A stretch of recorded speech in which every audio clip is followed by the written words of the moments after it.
السلام علیکم یا اہل بیت النبوة یا اہل بیت النبوة.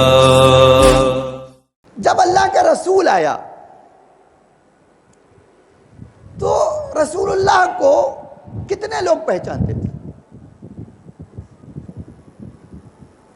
اب آپ دیکھیے، یہ تو تاریخی بات ہے نا. میں ایک آیت پڑھتا ہوں اسی میں، قرآن کی آیت. اللہ کہتا ہے میرا رسول جب آیا تو یعرفونہ کما یعرفون ابناءہم، یہودی اور عیسائی اس طرح انہیں پہچانتے تھے جیسے اپنی اولاد کو پہچانا جاتا ہے. اب آپ کبھی سوچئے کہ بھئی بچے ہیں، آپ کا بچہ آ جائے، آپ کو شک ہوگا کہ میرا بچہ ہے یا کسی اور کا؟ نہیں. دیکھیے یہ جو قرآن کی آیتیں ہیں نا، وہ تو غور کرنا، فکر چاہتی ہے نا. اللہ کہہ رہا ہے کہ یہ یہودی اور عیسائی جو میرے نبی کو اپنی اولاد کی طرح پہچانتے ہیں. اچھا، اگر کوئی انسان کو اولاد کی طرح پہچانتے تو اولاد اگر کوئی بات کہہ رہی تو آپ ماننے سے منع کریں گے کہ بھئی دیکھو میرا بیٹا کہہ رہا ہے. اب ایسا نہیں ہے کہ میں اس کی بات نہیں مانوں گا، ہے نا. یہ انسان کی فطرت ہے کہ جس کو جانتا ہے اس کے بارے میں تھوڑی شک کرتا ہے. لیکن قرآن کہتا ہے کہ وہ سب مانتے تھے لیکن رسول نہیں مانتے تھے. اب دیکھو آج یہ تاریخی بات ہے، یہ تاریخی بات ہے کہ اللہ کا رسول جب اعلان کرتا ہے کہ اے لوگوں، میں تمہارے لیے کامیابی کی ضمانت، گارنٹی لے کر ایک ایسا قانون آیا ہوں، ایک ایسا دین جو گارنٹی فراہم کرے، وہ لے کر آیا تو میں کامیاب بنائے گا. لیکن آؤ اس قانون کو مانو. جانتے یہ کہنے سے پہلے کہ آؤ اس قانون کو مانو، میں کہا میں سچا ہوں یا نہیں؟ کہتے تھے آپ سچے ہیں. پھر کہتے تھے، اللہ کا رسول پوچھتا تھا کہ میں امانت دار ہوں یا نہیں ہوں؟ کہ آپ امانت دار بھی.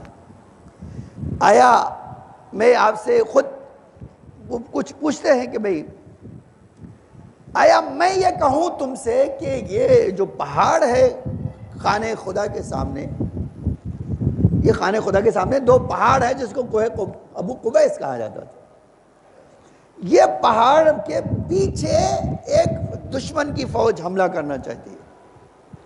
ایکسپٹ کرو گے، مانو گے کہ میں کہہ رہا ہوں کہ اس پہاڑ کے پیچھے ایک بڑی فوج انہیں حملہ کرنے کے لیے تمہارے اوپر تیار ہے، مانو گے؟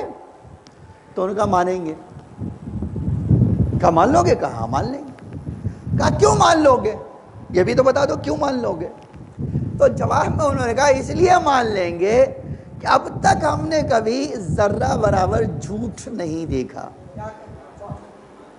آپ کی زندگی میں کبھی جھوٹ ہم نے دیکھا ہی نہیں، اس لیے آپ کہیں گے مان لیں گے. کہا تم نے تو فوج کو نہیں دیکھا ہے نا، پہاڑ کے پیچھے کھڑی ہے. کہا ہاں ہم نے نہیں دیکھا، اس کے باوجود مان لیں گے. کیا آپ سچ کہہ رہے؟ اگر یہ ماننے کے تیار ہو تو میں کہہ رہا ہوں تم کو مجھے اللہ نے بھیجا ہے تو کیوں نہیں مان رہے ہو؟ دیکھو یہ تو کامن دلیل ہے نا انسان کی.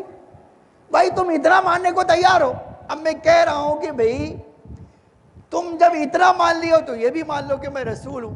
کہتے سب مانیں گے، آپ کو رسول نہیں مانیں گے. اب ایک سوال ہے دیکھیے جو میرے لیے اور آپ کے لیے اور سب کے لیے ہے. وہ سوال کیا ہے؟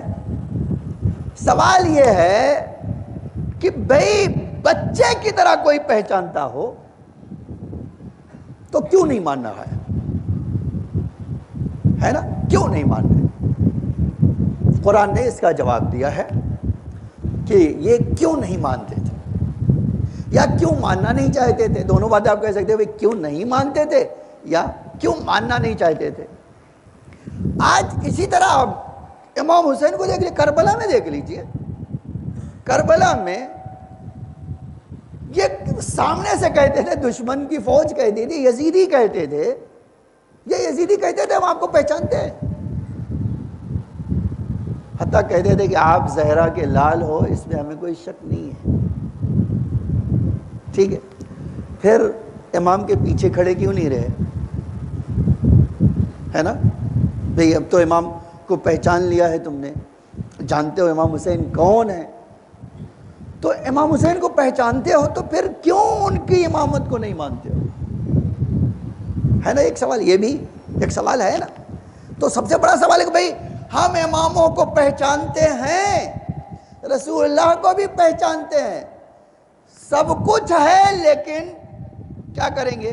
ایک بڑا بہت ہمارے جو پرانے عالم گزرے ہیں، غلام عسکری صاحب، بہت سارے لوگ جانتے ہوں گے، کہتے تھے رسول اور امام دونوں کی مانیں گے دونوں کو، لیکن دونوں کی نہیں مانیں گے۔ ہم تو دونوں کو جانتے ہیں، لیکن مانیں گے دونوں کی نہیں مانیں گے، دونوں کو مانیں گے، دونوں کی نہیں مانیں گے۔ آج ہمارا بھی یہ حال، ہم کہیں امام حسین کو مانیں گے، امام حسین کی نہیں مانیں گے، امام زمانہ کو مانیں گے، لیکن امام زمانہ کی نہیں مانیں گے۔ اب میں